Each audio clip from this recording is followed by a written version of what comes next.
지난 시간에 로마서 8장 1절부터 6절까지 말씀을 보면서 끊임없이 바울이 육신의 생각과 영의 생각을 이렇게 대비시켜서 설명하는 장면을 말씀을 통해서 우리가 배웠어요.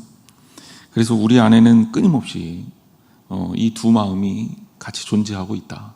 그래서 우리는 하나님의 사람임에도 불구하고 이 우리가 가지고 있는 이 땅에서의 삶, 그리고 우리가 살고 있는 육신이라는 그런 어떤 한계 속에 갇혀서 끊임없이 우리의 본성에 그리고 사탄의 주장에 굴복하게 되면 우리는 넘어질 수밖에 없고, 그럴 때 우리는 내 마음에 원치 않은 일을 행할 수밖에 없다. 그럼 우리는 어떻게 해야 되느냐? 이런 질문을 던지는 거죠. 바울 스스로도 늘 그런 고민 가운데 있었습니다. 근데 여러분들이 먼저 알아야 될 것은 내가 그리스도 안에 있느냐라는 질문에 내가 예스라고 대답하는 그 기반이 굉장히 중요하다는 거예요. 내가 그리스도 안에 있고 그리스도가 내 안에 있으면, 그러면 우리가 이런 문제들이 있어도 극복해 나갈 수 있어요. 예수님이 내 안에 있고 내가 그리스도 안에 있으면 서로 내가 길을 잘못 들었다 하더라도 바로잡을 수 있어요.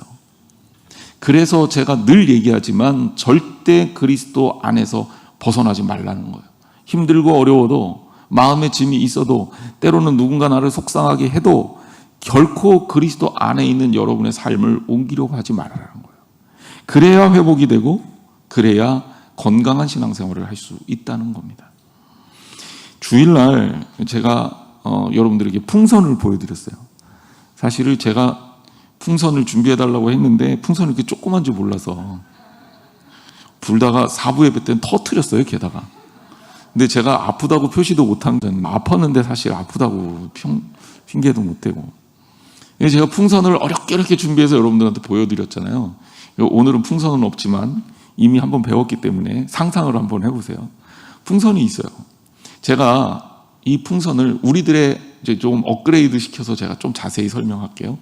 수요일 날은 시간이 좀 있으니까. 이 풍선은 우리들의 몸이에요.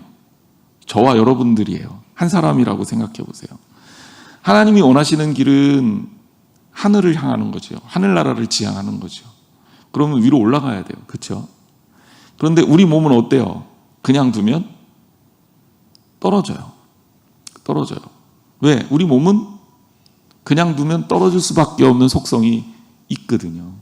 그러니까 여러분들이 노력하고 애쓰고 그리고 뭔가 해보려고 발버둥치고 그래야 조금 더 하나님께 가까이 갈 수 있는 거예요.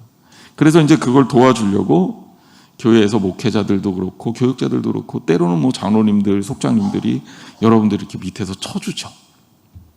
때로는 그게 격려일 수도 있고, 때로는 그게 훈계일 수도 있고, 때로는 그게 교회의 특별한 프로그램일 수도 있어요. 또 부흥회일 수도 있어요. 그런데 여러분, 그 안에 들어있는 가스를 바꾸지 않으면 절대로 위로 계속해서 못 올라갑니다. 잠시 이렇게 쳐 올릴 때는 공중에 떠 있을 수는 있어요. 공중에 떠 올라갔을 때는 이게 풍선이 건강하구나, 괜찮구나, 이만하면 됐구나 라는 생각을 할 때가 있어요. 그런데 이건 그냥 두는 순간에 또 이렇게 쫙 가라앉고 맙니다.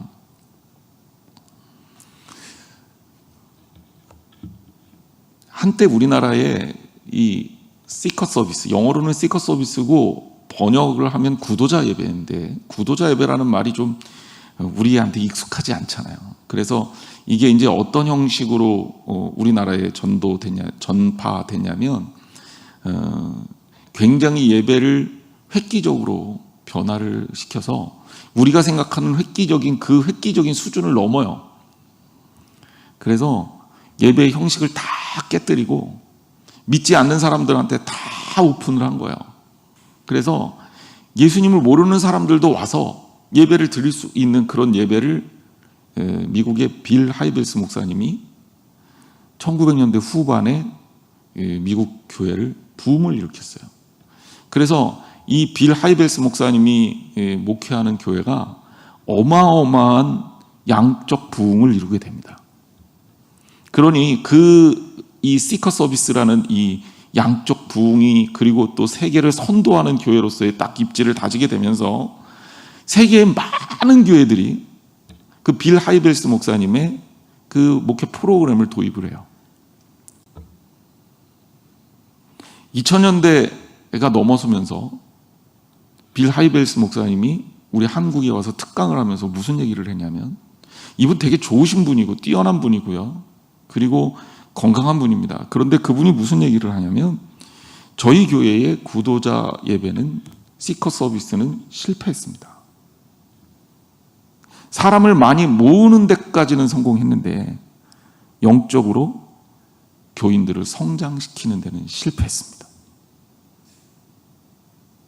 그러면서 이 구도자 예배가 이제 마치 유행을 탄 것처럼 역사적 흐름으로 이렇게 뒤편으로 이렇게 슉 흘러가 버렸어요.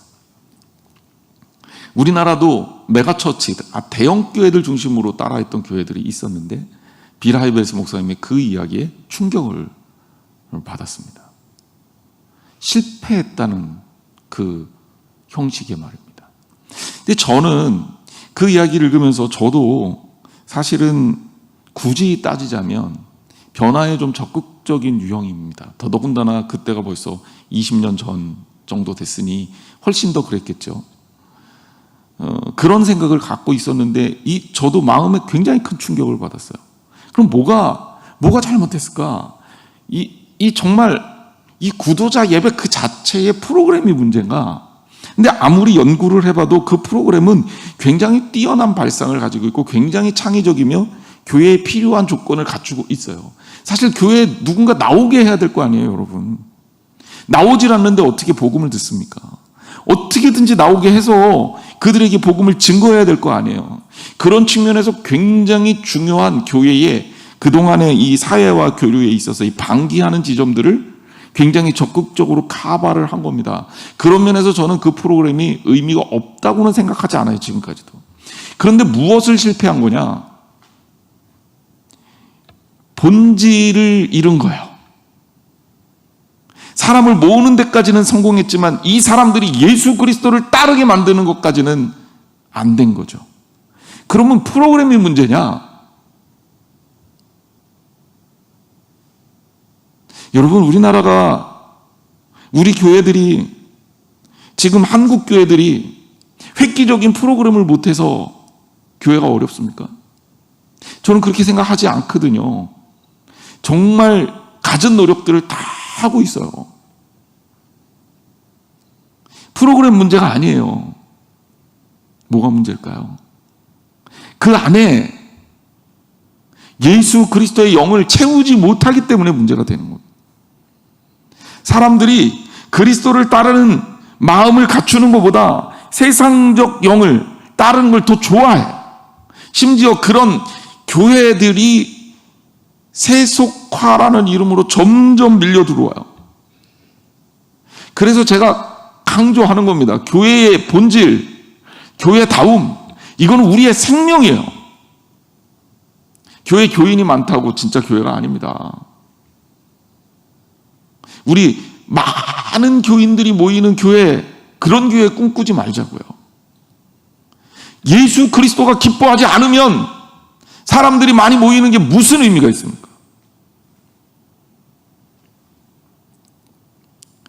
목회자로서 교인들의 숫자가 늘어나고 교회 재정이 늘어가는 것은 굉장히 기쁘고 즐거운 일이고 자랑스러운 일이에요. 그래서 목회를 하면서 거기에 목적을 두고 그거에 정말 모든 것을 걸고 그렇게 달려가고 싶은 유혹을 받을 때가 너무너무 많아요. 그런데 여러분, 그게 교회를 망가뜨릴 수 있다면 피해야 되잖아요. 우리한테 진짜 중요한 거는 예수 그리스도를 닮는 길이잖아요. 그런데 예수 그리스도를 닮는 길이 어려워요. 이게 교인들한테 힘든 길이에요. 때로는 재미도 없고요. 때로는 마음에 계속 부딪힘이 있어요.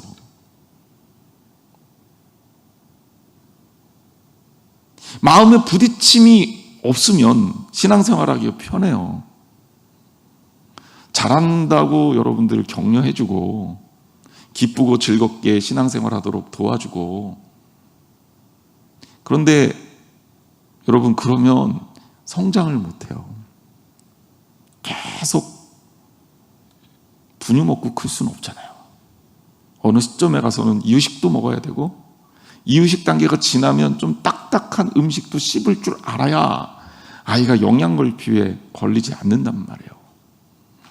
교인들에게 교인들 듣기 좋은 설교를 할 수는 있어요. 재미난 얘기들을 막 찾아갖고 유머를 찾아갖고 설교 한 3-4개 섞어갖고 하면 훨씬 부드러워질 수는 있어요. 근데 여러분 거기에는 뭐가 있냐면 생명이 없어요. 그런 것들에 여러분들의 귀와 여러분들의 마음이 익숙해지기 시작하면 하나님 말씀 듣는 게 불편해요. 왜? 그리스도를 따르는 길은 좁은 길로 가는 거잖아요. 이걸 이겨내고 극복하고 성장하면, 그러면 우리가 길이 험하거나 또 길이 좋거나 얼마든지 우리가 헤치고 나갈 수 있는데, 그게 안 되면 우리는 언제나 늘 좁고 편한 길만, 넓고 편한 길만 가야 되잖아요. 교회는 넓고 편한 길에 제시해서는 안 돼요. 안 그러면, 그렇게 한다면 교회가, 교인들이 교회다움을 갖추지 못합니다. 바울은요, 아예 오늘 7절 말씀에 보면 이렇게 시작합니다. 육신의 생각은 하나님과 원수가 된다. 무시무시한 얘기 아닙니까? 우리가 많은 생각을 할 수 있어요. 근데 이게 성령의 생각인지 육신의 생각인지 일단 우리가 판별을 해야 돼요. 육신의 생각이 뭡니까? 육신의 생각이 내 마음의 욕구에서 나오는 생각이에요. 그렇죠? 그게 육신의 생각이잖아요. 마르다하고 마리아하고 예수님을 맞이합니다. 마르다가 예수님을 맞이해서 정성껏 음식을 준비하는데, 마리아는 예수님을 따라 들어가서 예수님 말씀만 들어요. 마르다 마음이 불편해집니다.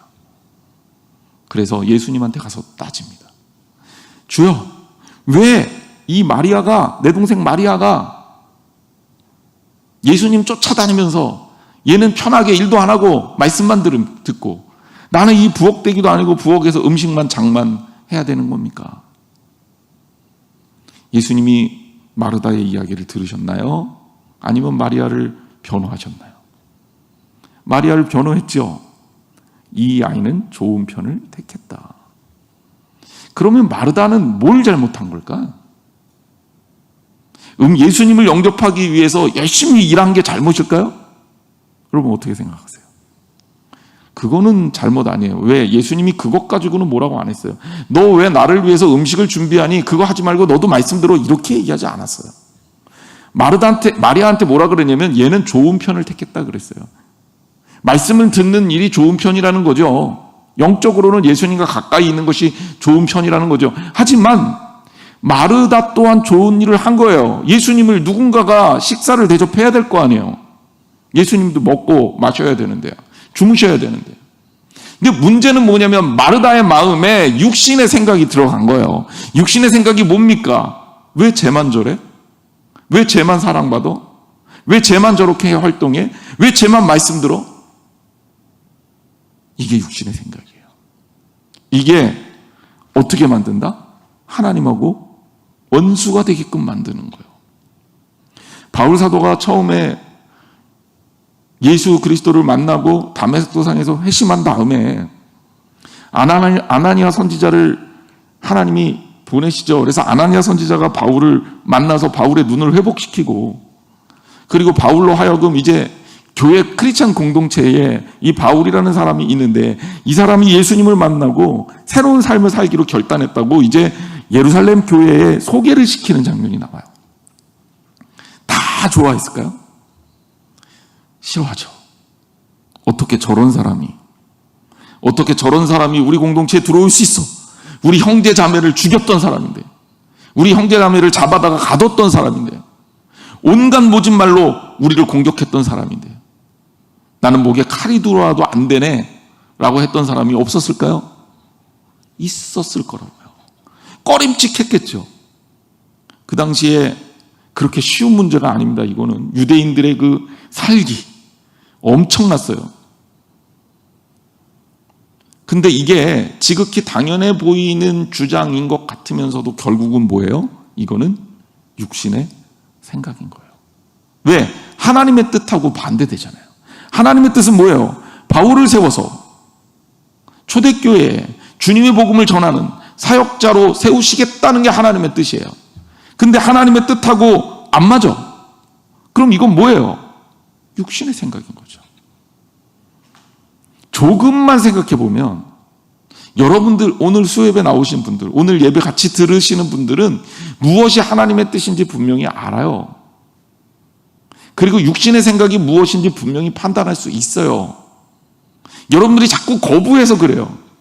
말씀 앞에 놓고 진지하게 말씀을 묵상하면서 나를 비춰보라고요, 자꾸. 잘 모르겠으면 말씀이라는 자를 놓고 재보라고요, 자꾸. 말씀은 잘하니까요.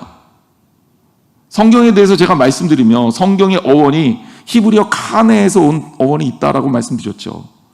히브리어 카네라는 말은 우리나라 영어로 번역될 때 캐논이라는 말로 전해졌어요. 캐논은 기준이라는 뜻이에요. 카네는 히브리어로 갈대라는 뜻입니다. 갈대는 그 당시에 무엇인가를 재는 도구였어요. 이게 성경이에요. 여러분 기준이 애매할 때 성경을 딱 갖다 놓고 그 기준에 여러분들을 비춰보세요. 답이 금방 나옵니다. 매일 맑은 마음으로 하나님을 바라는 마음으로 말씀을 묵상해 보세요. 그러면 내 마음의 육신의 생각이 무엇인지를 발견할 수 있어요. 하나님이 기뻐하지 않는 마음, 그 육신의 생각 아닙니까?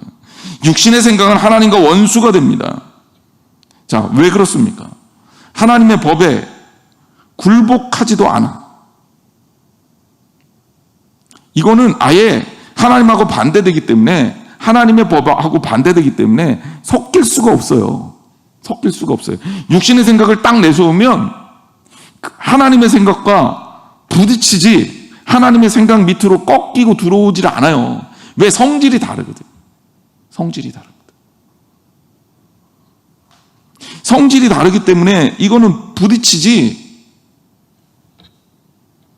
굴복하지도 않고요. 할 수도 없어요. 그러니까 여러분, 우리 마음에 두 마음을 따를 수가 없는 거예요. 세상을 따른다고 하면서 나도 하나님을 따라, 이거 안 된다는 거예요.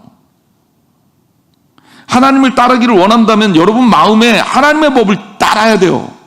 철저하게, 지속적으로, 계속해서. 그리고 육신의 법이, 육신의 생각이 나를 지배하려 하면 여러분 어떻게 해야 됩니까? 그 순간에 거부해야죠. 강하게 거부해야죠. 여러분 풍선이라고 그랬잖아요. 여러분의 몸이 풍선인데 여기에 하나님께서, 예수님께서 헬륨가스를 여러분들에게 넣어주셨어요. 그래서 하늘나라로 갈 수 있게 해.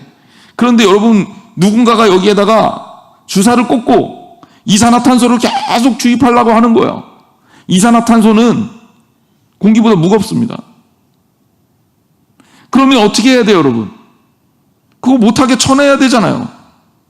그런데 이런 어떤 잘못된 공기보다 무거운 이산화탄소가 계속 주입돼서 그 안에서 섞여버려. 그러면 그 다음에 어떻게 됩니까? 풍선이 하늘로 못 가고 가라앉게 되겠죠. 하나님이 기뻐하시는 생각을 하세요. 하나님이 기뻐하시는 판단을 하세요.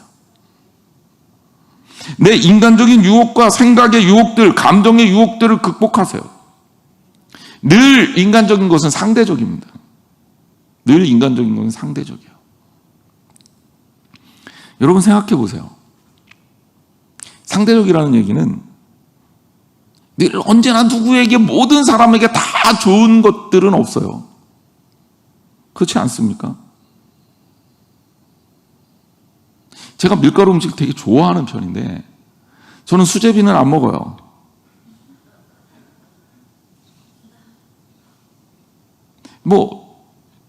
혹시라도 제가 점심 식사 때 저를 좀 괴롭히고 싶으시면 수제비를 대접해 주시면 돼요. 그러면 제가 거부는 못하고 아마 굉장히 슬퍼하면서 깨작깨작 먹겠죠.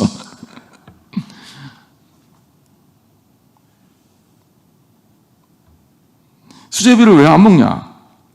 속상해서 그래요. 속상해서. 어렸을 때 아침에 저희가 쌀이 떨어지면 그러면 간단하잖아요. 밀가루하고 감자만 가지고 어머니가 수제비를 떠주셨는데 수제비가 나오는 날 아침에 그게 그렇게 먹기 싫었어요. 철이 좀 든 다음에.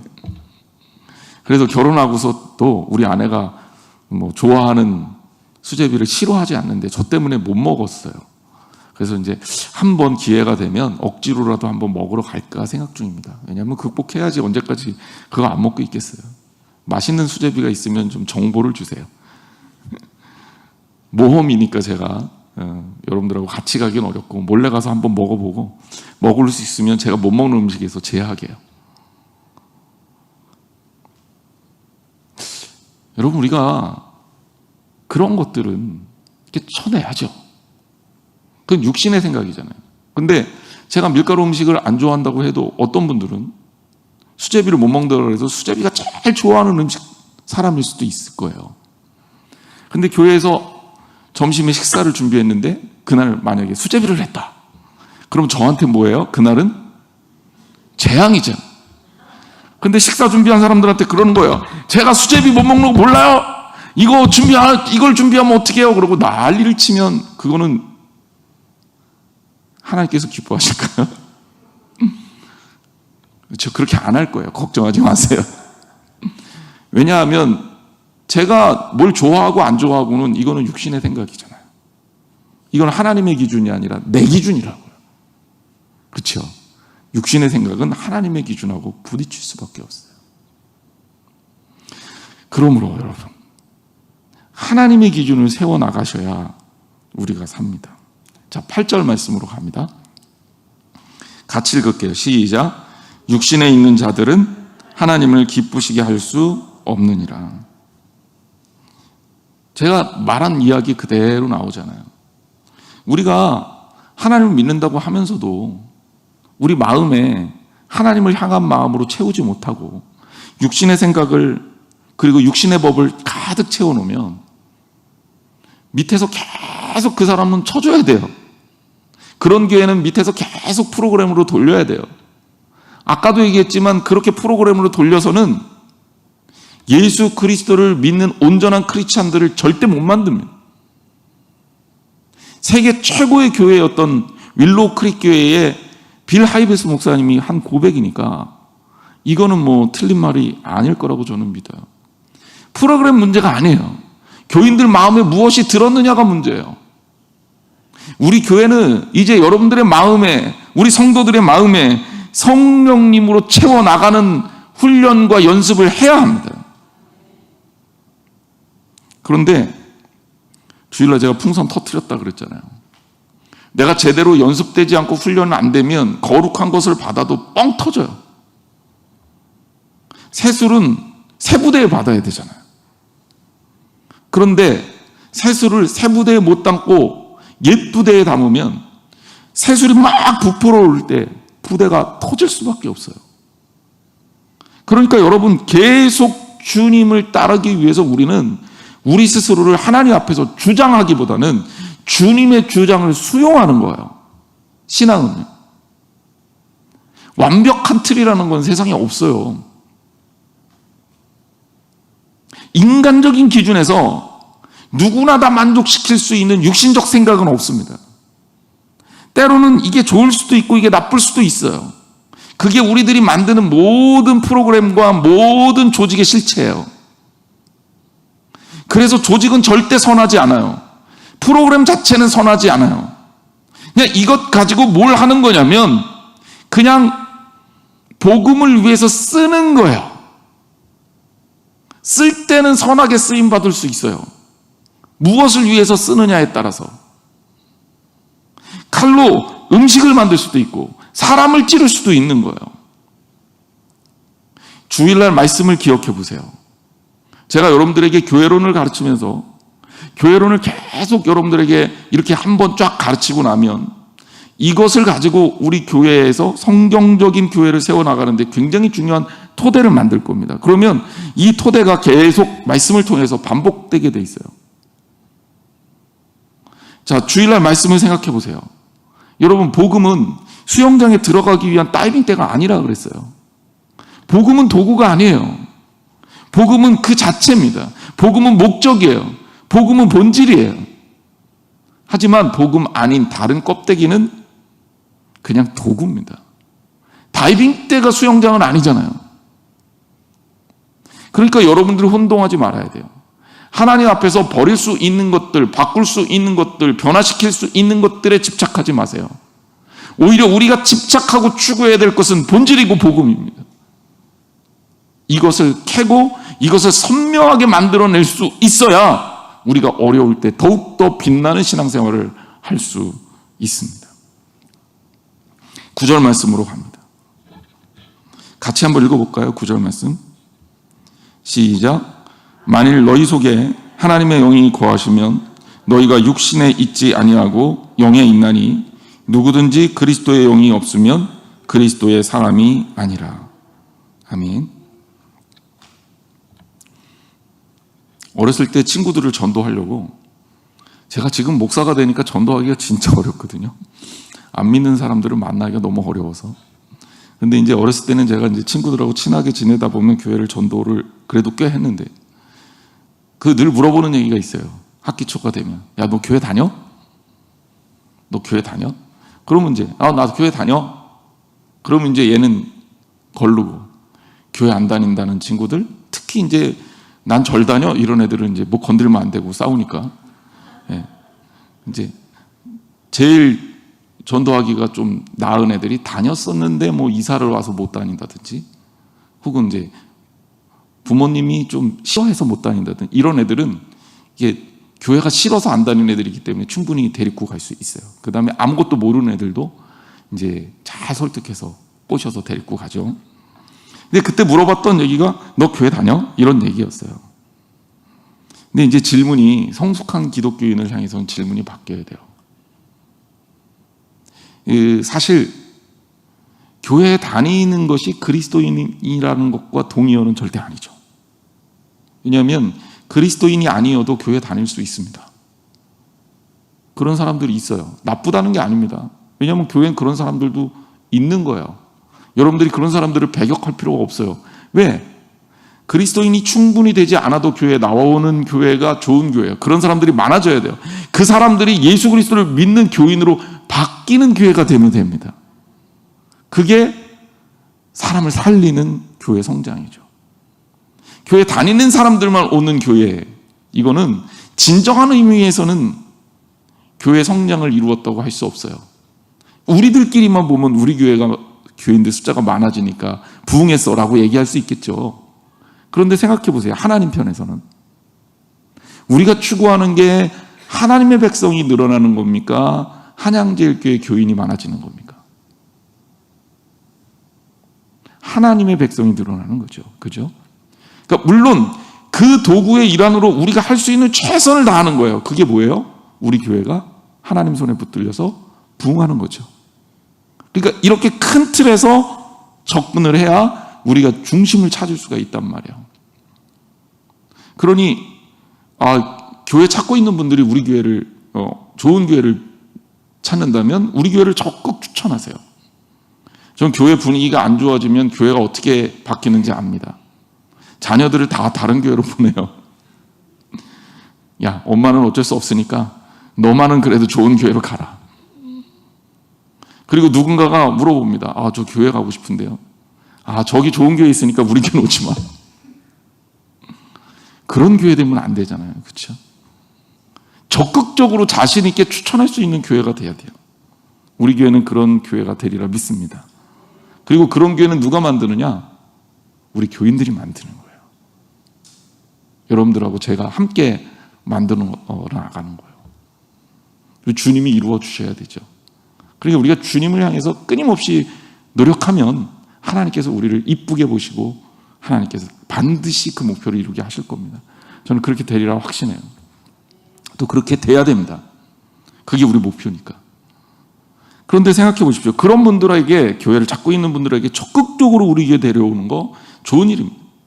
또 교회 요새는 다니다 안 다니는 사람도 너무 많으니까 그분들 설득해서 교회로 데려오는 거 정말 좋은 겁니다.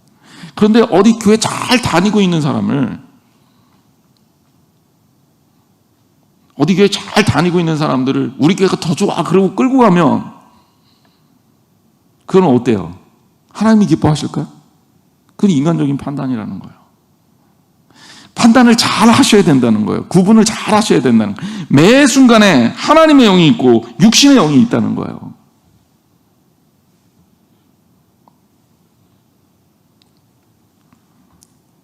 저는 교회에서 이사를 가셔서 어쩔 수 없이 저희 교회를 못 나오게 되시는 분들 같으면 축복해주고 기도해주고 그리고 임명증서까지 완벽하게 써서 잘 보내드렸어요.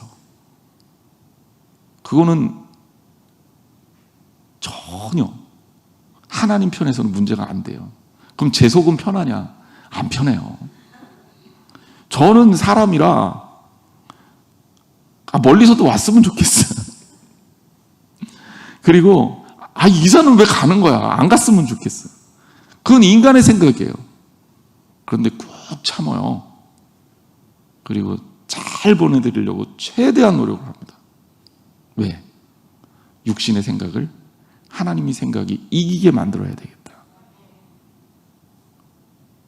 여러분들도 그런 방법으로 생각을 움직여 나가야 합니다. 그래서 바울은 얘기하는 거예요. 너희 속에 하나님의 영이 거하시면 너희가 육신에 있지 않고 영에 있어. 그러므로 그리스도의 영이 없으면 반대로 그리스도의 사람이 아니다. 그리스도의 사람이 되려면 결론적으로 얘기해서 그럼 우리는 그리스도의 영을 받아야 된다는 거예요. 여러분 안에 하나님의 영이 채워져 있어야 된다는 거예요. 성령님의 영이 우리 안에 채워져 있어야 한다는 거예요. 10절 말씀. 또 그리스도께서 너희 안에 계시면 몸은 죄로 말미암아 죽은 것이나 영은 의로 말미암아 살아있는 것이다. 자, 풍선이라는 껍데기의 본질은 안 바뀌어요. 그죠? 그거는 그냥 놔두면 계속 땅에 떨어지는, 어떻게 보면 그럴 수밖에 없는 존재예요. 우리의 육신이라는 것도 여러분이 예수 그리스도를 믿으나 안 믿으나 겉으로 봤을 때는 그다지 바뀌는 게 없어요. 저는 사람의 인상이라든지 성격이라든지 행동이라든지 이런 건 바뀐다고 생각해요. 예수님 제대로 믿으면 안 바뀔 수가 없어요. 바뀌어야 되고. 하지만 여러분 그냥 구분할 수 없잖아요. 길 가다가 예수 믿는 사람 안 믿는 사람 이렇게 구별할 수 없잖아요. 제가 아주 충격받았던 적이 있습니다. 제가 이제 그때 파트타임으로 부목을 하면서 제가 대학교를 하나 더 다닐 때 제가 그때 금정역 옆에 살았거든요. 4호선이라 학교는 해화역에 있고 교회는 안산에 있고, 그래서 금정역에서 그래도 교회 가까운 데 얻었어요. 그래서 교회 일을 하고 그러면서 주중에서는 학교를 다니고 이럴 때인데 금정역 앞에서 어떤 아저씨가 할렐루야 막 이런 거 달고 지나가는 사람들을 구별하는 거예요. 너 교회 가, 너 예수 믿어. 누구는 그냥 가는데 어느 날 갑자기 내가 다 지나가고 있는데 나를 쳐다보면서 나보고 예수 믿으라는 거예요. 와, 짜증이 그냥. 제가 그때 느꼈어요. 야, 저 사람 진짜 가짜구나. 가짜도 진짜 가짜 있어요. 진짜 가짜구나. 그리고 어떻게 예수님이 아닌데 사람을 판단하냐고. 그리고 복음은 그렇게 무례하지 않죠. 사랑은 무례하지 않잖아요. 네? 무례하거나 폭력적이지 않아요. 사랑은 절대 그럴 수 없습니다. 우리가 그리스도 안에 있어야 된다는 거예요. 그러니까 겉으로 우리의 육신은 그냥 죄로 말미암아 죽을 수밖에 없는 몸을 갖고 있는 거예요. 한계가 있단 말이에요. 나이가 들면 몸도 여기저기 쑤시고, 제가 우리 권사님들, 연세 드신 권사님들 앞에서 할 얘기는 아니지만 저도 지금보다 훨씬 더 팔팔했었다고요. 난리치고 다니는 스타일이었거든요, 제가. 근데 나이가 드니까 난리치기에는 좀 한계가 생긴 것 같아요. 그리고 가끔 허리도 쑤시고, 제가 충격받은 게 성격 검사했는데 하나가 바뀌었어요. 제가 굉장히 이성적이었거든요. MBTI라는 성격 검사를 했는데 요즘엔 검사하면 감성적인 사람으로 나와요. 그러니까 성격도 바뀌는 거죠. 그러니까 그건 뭐냐면 우리 육체가 한계가 있다는 거예요. 그래서 우리는 결국 이 땅에서는 죽을 수밖에 없잖아요. 아무리 버텨도, 아무리 발버둥 쳐도 이 땅에서는 한계가 있잖아요. 여러분은 앞으로 100년만 더 사세요.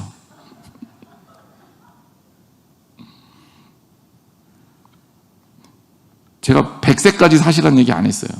어떤 목사님이 그래도 100세까지 사세요 그랬는데 한 분이 상처받았다는 거 아니에요. 그분이 99세였대요. 제가 그 얘기 듣고 바꿨어요. 100년만 더. 기분 나빠하지 않더라고요. 우리 몸은 죄로 인해서 죽을 수밖에 없는데, 그런데 우리 안에 예수 그리스도가 계시면 우리는 영원히 산다는 거예요. 우리가 살아있다라는 것은 몸이 아니라 하나님을 바라는 영적 존재이기 때문에 살아있는 겁니다. 철저하게 주님의 영에 붙들려야 합니다. 11절 말씀. 같은 말이 반복되니까 이 말씀 우리 같이 한번 읽어볼게요. 시작. 예수를 죽은 자 가운데서 살리신 이의 영이 너희 안에 거하시면 그리스도 예수를 죽은 자 가운데서 살리신 이가 너희 안에 거하시는 그의 영으로 말미암아 너희 죽을 몸도 살리시리라. 아멘. 자, 우리의 몸은 어떻게 된다? 죽을 수밖에 없어요. 그런데 여기에 뭐라고 나와요? 죽을 몸도 살릴 거다. 사실 이런 본문이 제일 어렵습니다. 왜냐하면 이게 우리의 영과 몸을, 육을 이렇게 딱 분리해서 영은 구원받고 영은 살 거고 육은 죽을 거야 이렇게 얘기하면 이거는 굉장히 이해하기가 쉬워요. 이걸 이원론이라 그래요. 왜냐하면 이 예수님 당시에, 그러니까 예수님 당시 초대교회 때 이단들이 주장했던 이론하고 딱 맞아 떨어지는데, 이게 세상을 이해하는 듀얼리즘이라고 불리우는 이원론적 이해에 어렵지 않거든요. 예를 들자면 세상은 양과 음이 있고 남자와 여자가 있고, 그죠? 천국과 지옥이 있고, 이게 둘로 다 쪼개서 세상을 이해하는 방법이에요. 그런데 성경적 구원론은 조금 달라요. 이원론이 아니에요. 그래서 이단들은 영과 육을 딱 쪼개갖고 영은 구원받고 육은 죽고 이렇게 가르쳤어요. 그게 영지주의란 말이에요. 그노시즘이라는. 바울이 히랍 철학을 활용해서 그 당시에 사람들에게 가르쳤어요. 그래서 영, 육 이런 표현을 썼어요. 우리가 쭉 따라왔잖아요. 근데 11절에 반전이 일어나 너희 몸도, 죽을 몸도 어떻게 한다? 살리실 거다. 그럼 이거는 영지주의자들이 받아들일 수 없는 얘기거든요. 이원론자들은 받아들일 수가 없는 거거든. 여태까지 잘 가다가 이거 뭐야? 당황하게 되는 말씀이에요. 그럼 이 얘기는 뭐냐? 우리가 이해해야 되는 것은 우리 몸은 이 땅에서는 죽어요. 그건 사실이에요. 하지만 예수님께서도 우리 나타나신 게 아니라 새로운 몸으로 나타나셨어요.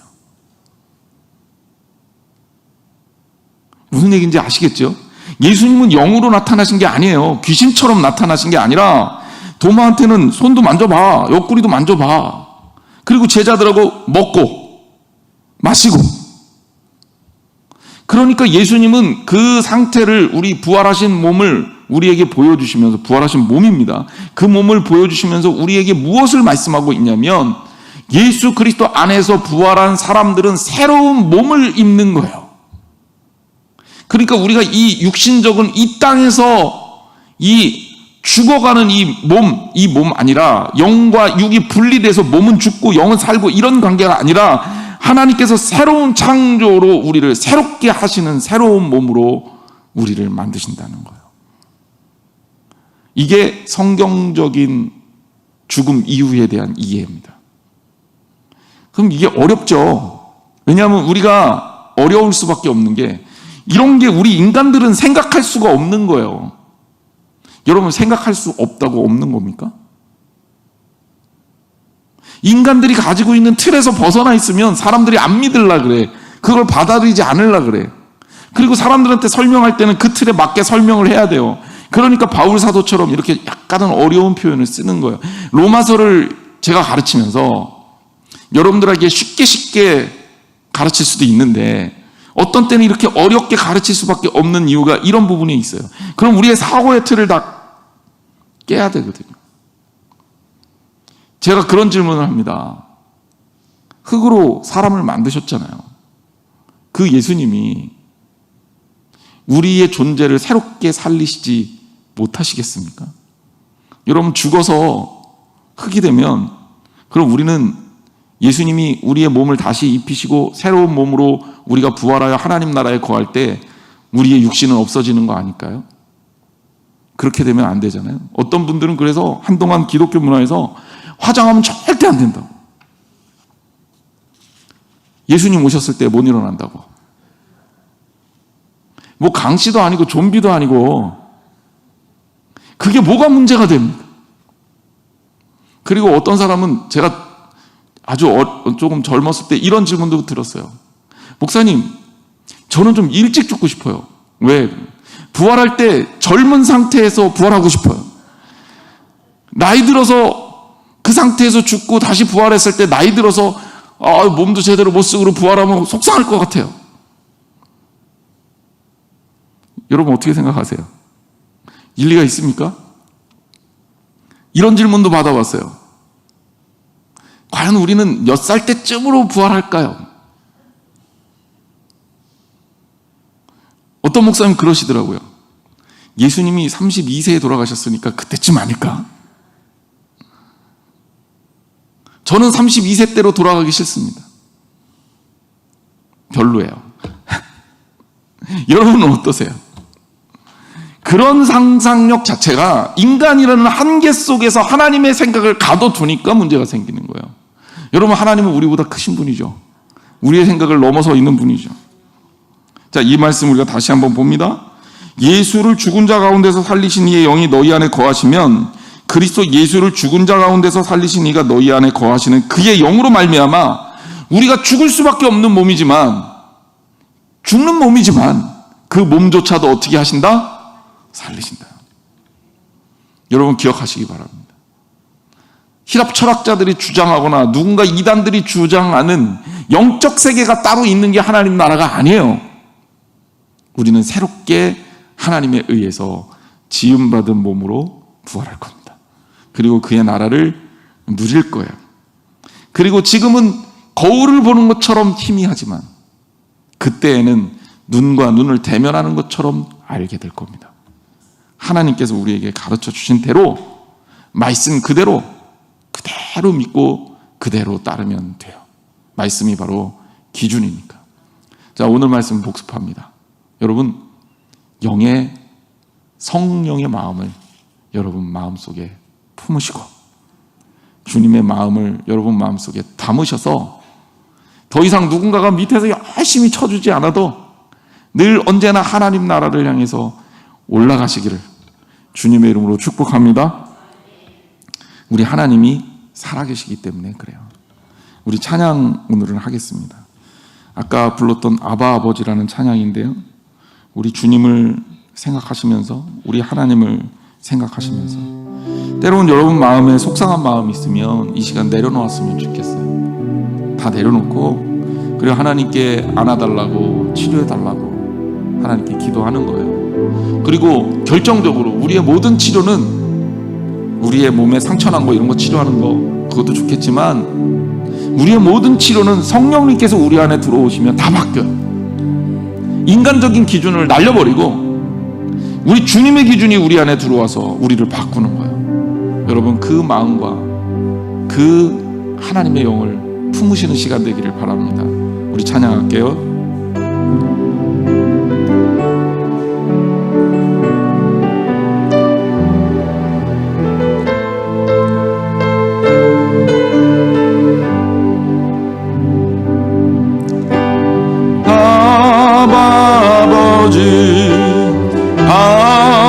아버지, 나를 안으시고 바라보시는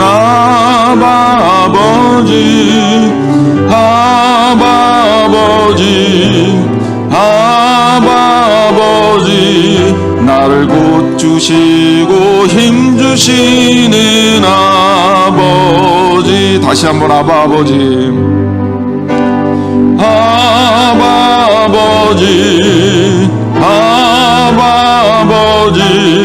나를 안으시고 바라보시는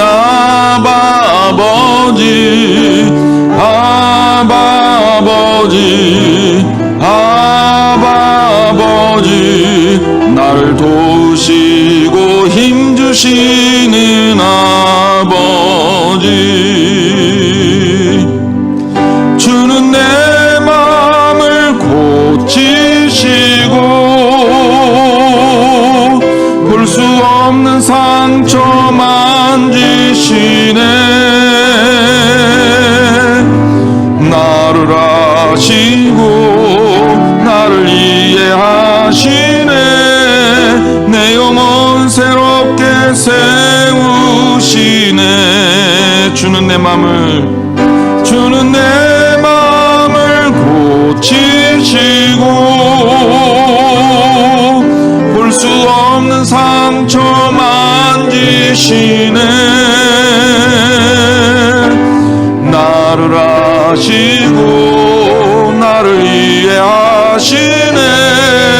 내 영혼 새롭게 세우시네. 다시 한번 아버지,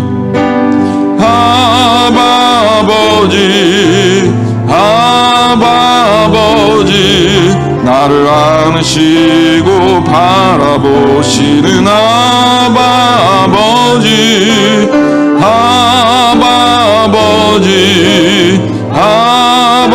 아버지, 나를 도우시고 힘주시는 아버지. 주는 내 마음을 고치시고 볼 수 없는 상처 만지시네. 나를 아시고 나를 이해하시네. 내 영혼 새롭게 세우시네. 우리 주님은요, 내 마음을 아시고 내 마음을 고치시고 또 나를 이해하시고 또 나를 새롭게 하십니다. 여러분, 상처받은 거 있다면 때로는 그것이 사람으로 인한 상처든지 또 다른 어떤 문제로 인한 상처든지 우리 하나님 앞에 다 내어놓으시기 바랍니다. 우리 주님이 맡아주신다고 약속하셨잖아요. 주님이 풀어주신다고 말씀하셨잖아요. 하나님 말이 하실 수 있거든요. 주님께 맡기시고 주님께 내려놓으시고 우리의 마음에 성령을 채워나가시는 저 여러분이 되기를 주님의 이름으로 부탁을 드립니다. 우리 함께 주여 세 번 뜨겁게 부르시고 기도하겠습니다. 주여, 주여, 주여. 아버지 하나님, 역사해 주시옵소서. 아버지 하나님, 함께하여 주시옵소서. 우리가 마음속에 답답함과 괴로움을 가지고 있습니다. 때로는 그 괴로움 때문에 견딜 수 없는 고통 가운데 시달릴 때도 있습니다. 때로는 상처투성이인 마음을 가지고 하나님 앞에 나설 때도 있습니다. 아버지 하나님, 그 상처가 아버지 하나님 사람으로 치유할 수 없는 상처인 줄 아오니 주님 만져주시고 치유하여 주옵소서. 아버지, 사랑하는 성도들의 마음을 붙들어 주시옵소서. 이들의 마음을 강하고 담대하게 하여 주시옵소서. 주님을 채우면, 주님 안에 있으면 걱정이 없는데 아버지, 이 마음에 육신의 생각을 자꾸 채워서 쓰러집니다. 넘어집니다. 아버지, 용서하여 주시옵소서. 온전하게 주님의 나라를 채우고 주님의 나라를 향해 살 수 있도록 도와주시옵소서. 언제까지든지 주님이 함께 하시고 주님이 역사하시는 것이 무엇인지를 알게 하여 주시옵소서. 하나님 나라를 꿈꾸게 하시고 하나님 역사를 경험하게 하시며 아버지, 우리의 마음 가운데 주님을 향해서 뜨겁게 아버지 하나님 부르짖는 심령이 아버지 한 사람 한 사람의 마음 가운데 있게 하여 주시옵소서. 때로는 침묵해야 될 때도 있습니다. 때로는 참아야 할 때도 있습니다. 때로는 견뎌야 할 때도 있습니다. 때로는 이해해야 할 때도 있습니다. 아버지 하나님, 그때마다 우리의 마음을 붙들어 주시어서 주님의 마음으로 아버지 하나님 깨닫고 견디고 이해하고 용납하고 사랑할 수 있도록 도와주시옵소서. 더욱 뜨겁게 사랑하게 하여 주시옵소서. 사람의 생각과 육신의 마음으로 되지 않는 것들 주님의 마음으로, 주님의 생각으로, 주님의 역사하심으로, 주님의 함께하심으로 풀어나갈 수 있도록 주님 역사하여 주시옵소서. 내 마음이 아버지, 내 고백이 주님께서 함께 하시는 놀라운 고백이 되기 원합니다. 주님 역사해 주시고 채워주시옵소서. 우리 교회가 진정으로 교회다운 교회가 되기 원합니다. 진정으로 하나님께 사랑받는 교회가 되기 원합니다. 진정으로 우리 교인들의 마음이 주님의 나라를 살 수 있기를 원합니다. 나보다는 다른 사람을 생각하게 하시고, 나보다는 주님을 생각하게 하시고, 나보다는 다른 사람의 아버지 하나님 그들이 주님 앞에 서는 것을 더 원하게 하여 주시옵소서. 바울이 그랬지 않습니까? 아버지, 내가 주님의 사랑에서 끌어낼지어도 아버지 하나님 그렇게 될지라도 내 형제들을 위해서 내가 노력하겠다고 아버지 하나님 앞에 간구하지 않았습니까? 아버지 하나님, 우리가 하나님의 말씀을 가지고 하나님의 마음을 가지고 하나님 말씀을 들으면서 육신의 생각을 품는다면 얼마나 비극적인 일입니까? 아버지, 우리 안에 있는 마귀가 주는 마음, 육신이 주는 마음을 떨쳐 이겨내고 주님이 주는 생각으로, 주님이 주시는 마음으로 채워나가는 놀라운 역사가 있게 하여 주시옵소서. 그래서 사랑하는 성도들, 아버지, 교회 나가지 못하고 각 가정에서 아버지 어쩔 수 없이 말씀을 삼아여 예배를 드릴 때 아버지 동일하게 역사해 주시고 그들의 마음을 성령님의 마음으로 채워 주시옵소서. 살아있는 마음으로, 하나님의 뜨거운 마음으로 채워 주시옵소서. 그래서 하나님께서 어떻게 이끌어 나가시는지를 보게 하여 주시옵소서. 무엇이 본질이고 무엇이 하나님께서 원하시는 일인지를 분별할 수 있는 능력 또한 주시옵소서. 아프고 병든 성도들 있습니까? 아버지 하나님, 치유하여 주시옵소서. 암으로 인해서 고통받는 성도들 있습니다. 아버지 하나님, 치유받게 하여 주시옵소서. 낫게 하고 회복시켜 주시옵소서. 아버지 하나님, 커다란 아버지 사업의 문제로 아버지 하나님 경제적인 어려움으로 인해서 고통받는 성도들 있습니까? 주님께서 그들에게 위로해 주시고 살 길을 열어주시며 주님을 향해 고백할 수 있도록 도와주시옵소서. 주님이 나를 살리셨고 주님이 나를 세우셨다고 말입니다. 사랑하는 성도들의 삶의 고백이 아버지 하나님 앞에 온전하게 드려지는 고백이 되기 원합니다. 아버지, 우리 성도들의 삶의 고백이 주님의 마음을 기쁘시게 하는 고백이 되기 원합니다. 주님 의심하지 않게 하시고 믿고 따르게 하여 주시옵소서. 하나님의 나라를 온전하게 바라고 주님의 역사를 경험하게 하여 주시옵소서. 주님 지켜 주시옵소서. 입술로 범죄하지 않도록 도와주시옵소서. 마음으로도 우리가 범죄하지 않도록 도와주시옵소서. 주님의 영이 채워져서 넘쳐날 수 있도록 축복하여 주시옵소서. 주님 지켜주시옵소서. 하나님의 사람이면서 하나님의 생각을 품지 못해서 주님의 마음을 아프게 했다면 용서하여 주옵소서. 다행인 것은 하나님께서 회개할 때 늘 언제나 용서해 주시겠다고 하셨사오니 주님의 영에 붙들려 예수 그리스도 안에 있는 사람들에게 결코 정죄함이 없는 줄 아오니 주님 회개할 때 받아 주옵소서. 또한 주님 도와주셔서 우리들의 마음에 성경 말씀을 배움으로, 또 성경 말씀을 깨달음으로, 또 성령의 영을 채우는 역사가 있게 하여 주옵소서. 인간의 생각을 쫓아버리고 육신의 생각을 내몰고 오직 하나님의 마음을 품게 하여 주시옵소서. 하나님의 나라와 하나님의 의를 구하는 선한 마음을 갖게 하여 주옵소서. 사랑하는 성도들, 몸이 아프고 병든 성도들이 있습니다. 주님, 그들의 몸 상태가 어떻게 되었던지, 의사가 할 수 있든지 할 수 없든지 사람의 몸을 지으시고 사람을 아시는 분은 주님이신 줄 믿사오니 주님의 손을 대어서 낫게 하여 주시고 회복시켜 주시옵소서. 또 경제적인 문제로 인해서 어려움을 겪는 성도들이 있다면 주님 극복할 수 있도록 지혜 주시고 견딜 수 있는 능력 주셔서 이 어려운 때를 지혜롭게 극복하고 하나님께서 살리셨다고 간증할 수 있도록 도와주옵소서. 기꺼이 나눌 수 있는 성령이 주시는 마음 또한 품게 하여 주시고 우리들 모두가 더 뜨겁게 사랑하게 하여 주옵소서.